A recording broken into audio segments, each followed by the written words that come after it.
now, so we're gonna get ready to fire up our Hunt for the Harvest series. If you guys are new to our channel, typically around August, September, we fire up our hunting show, and we start to slow down a little bit on the habitat improvement side of things. Hopefully you guys really like hunting and tips and tactics as far as whitetail and turkey hunting go.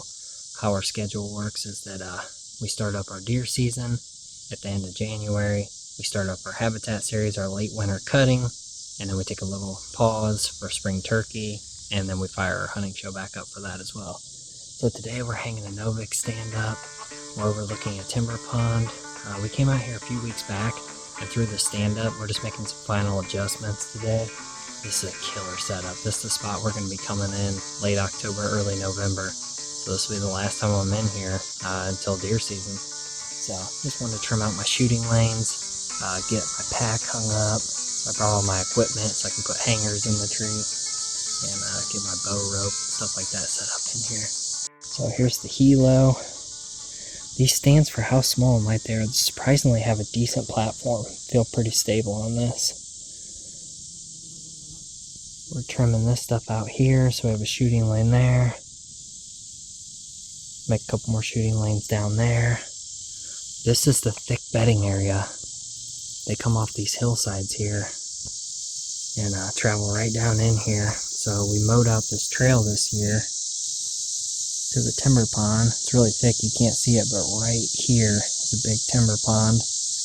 And they come off this hill right down in here. And we got a cell cam overlooking that right now, and they've been in there a lot. So next thing is going to be come in and we're going to drill in a scrape limb off that tree and then hang a vine off it. That way we have a mock scrape at 25 yards, and when they come through here, they're usually dog and does pretty hard. This is a really good rough spot. So just something to get them to stop, investigate, and give them an extra second to get a shot.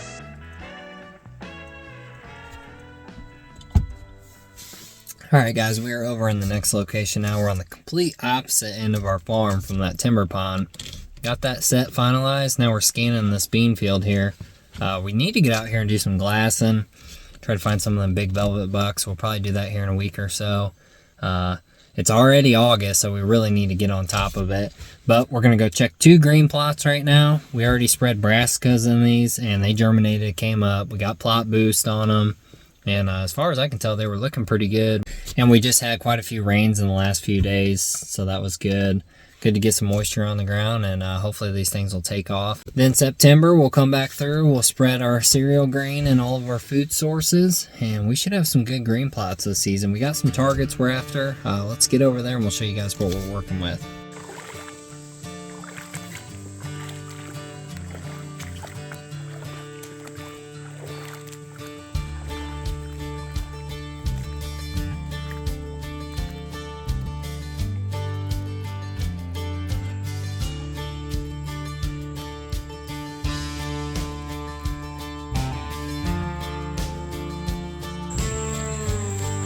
Guys, we're down in the green plot. Lots of brassicas coming up, which is awesome. Show you guys what we've been working on this year. We came through at the end of spring, early summer, and we terminated our rye. We roller crimped it, and we put down sorghum, soybeans, and it's really taken off. We're doing no-till, so there are some weeds in here, but a lot less weeds in here this year than last year. And we also could have put the sorghum on, I think just a little bit thicker on the far back side. It didn't take as well, and that could just be due to the shade. We're still clearing hardwoods out of here once we get them taken care of. I'm sure it'll do just as good as this front portion here has. Brassicas coming in there. Wraps all the way around. Inches, and then goes back and around. Eventually we'll have this all cleared out and nice lush through here. And I'm really excited to see all of our brassicas really popping off. Sorghum's got seed heads started. So, been a learning curve. Whole food sources has been a big learning curve for us as far as no-till, creating a rotation, dealing with weeds. We're also not using herbicide, which is making this even harder yet. If we were using herbicide, this wouldn't be that big a deal. Just come through, terminate our rye, and then once we got some weed competition, we come through and spray it. But I'm trying to reduce herbicide just because I don't like the idea of spraying my plots and then having my fawns and turkey poults and just all the critters in here just eating that right after I spray it. So it's been tough, but we're getting a pretty successful stand right now. And last year I came through and I mowed it. I didn't even have a cover crop. I just mowed the food plot late August and then broadcasted my brassicas, and then came back through with my cereal grain in September. Put cereal grain on the ground, and we had a killer food plot. Tons of brassicas, tons of rye, and it really did well. So you don't have to till, you don't have to spray herbicide. Those are just tools to make the job a little bit easier for you, but you can create a rotation like we're doing. The sorghum has come in really good. We got our scrape tree here with the licking vine. It's like 20 yards from the box blind. The sorghum, where we're getting full sunlight, just really took off this year. Just came in really thick. Dead tree here, that one be a little tougher to get rid of. Just got to be careful. But as far as these hardwoods back here, we're just going to continue taking these out. Get this nice and open. I just mowed around our sorghum, and then I also planted brassicas in this. I broadcasted them just right in it, walked through it, but I didn't want to get rid of our sorghum.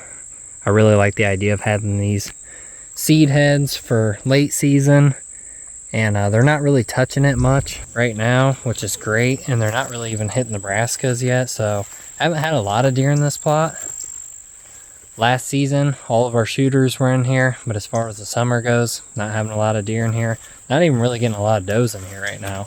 They're out in the soybean fields, so there's no pressure on this, and it's allowing us to get quality food on the ground. We got clover in here, brassicas, sorghum, a little bit of soybeans, what's not nipped out. Should make for a really good food source. Close to an acre. We got a couple of micro plots that we're going to be hunting over as well, but this is the big destination food plot. Butts up to an ag field here. They come off these hillsides and they pinch right in front of the box blind. It's a really good setup. Is this mowed and then came back through and broadcast and cultipacked our brassicas in here. They're coming up nicely. A little bit of weeds, a little bit of grasses, but all that dead thatch, that's all the cereal grain from last year, which is helping us hold moisture in this food source. It's been really hot, really dry, and these brassicas still germinated. If we'd have came in here and tilled all this, would have dried out, got rock hard, and then we'd have had to come in and disc it again before we plant it. And then it got dry again, so we might have had to come back in a couple more times. Also, we'd have been turning the soil, which have been bringing up new weeds, new native plants anyway, and we'd have been dealing with that. So a lot less weed competition in here this year than last, and it's looking pretty good.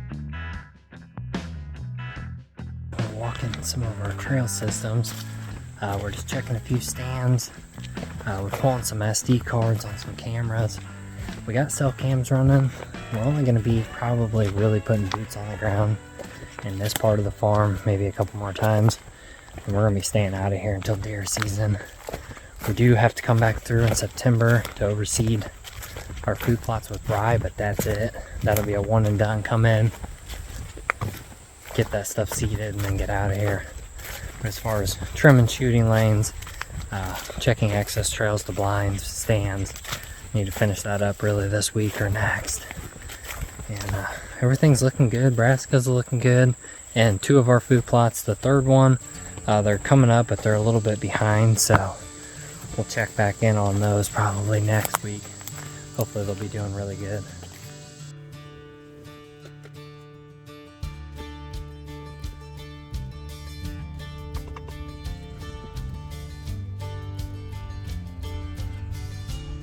Oh yeah, those are some good ones there. Recognize that guy from 2020. We didn't get him on camera last year. He's got this curved tine on the left side, his brow tine's got this weird hook to it. Good looking buck, 9 point. Then we got a hefty 10 right here. Not sure what deer that is yet, but it's a good looking bucks.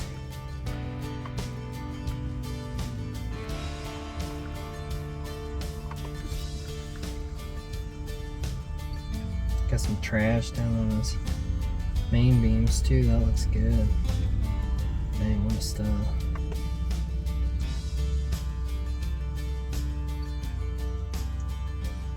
There's that 9 again. Just browsing through the plot.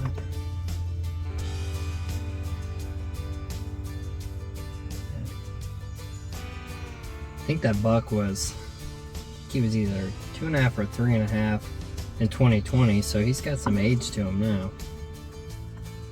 Be a good one this year if he sticks around.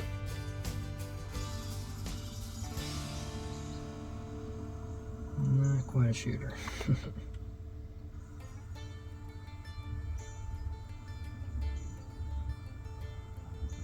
I think that might be 9 lives there. Yeah, I bet it is. It's framed like him. We'll be discussing this buck next week. On next week's episode, we're going to be talking about trail camera tips and tactics for you guys setting up in the summer and for the fall. I'm pretty sure that's him. We'll tell you guys the whole story if you haven't seen last year's episode, but I missed this buck in January, unfortunately. I clipped the limb, kicked my arrow up right over his back. Might have worked out in my favor though, because he looks like a hammer now. He's definitely a 150s buck. I mean, could be bigger. He's wide. He's so wide. I can tell it's him though, I'm pretty sure, because this brow tine here is a ways up the beam. Now I noticed that last year, and he's got kind of these hooks on him. Yeah, I bet that's him. Do some more comparison. I think he was 3.5 last year. We tried to hold off for 4.5 on this farm, but he was such a good looking buck. Went ahead and targeted him, but yeah, it's like a good 4-year-old. You can tell right here, look how long his body is. He's got a little belly sag to him too, and you got to keep in mind this is in the summer.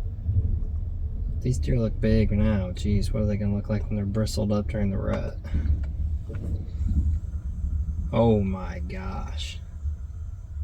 That is a freaking hammer. That might be Wide Boy. He might have a couple new tines. Now that is a mature buck. Look at the body on that. Jeez. So guys, thanks for tuning in on this week's episode. We're just running through some trail camera pics right now. We're going to do a full episode next week on trail camera tactics and tips for you guys. So again, thanks for tuning in, and we'll see you guys next week.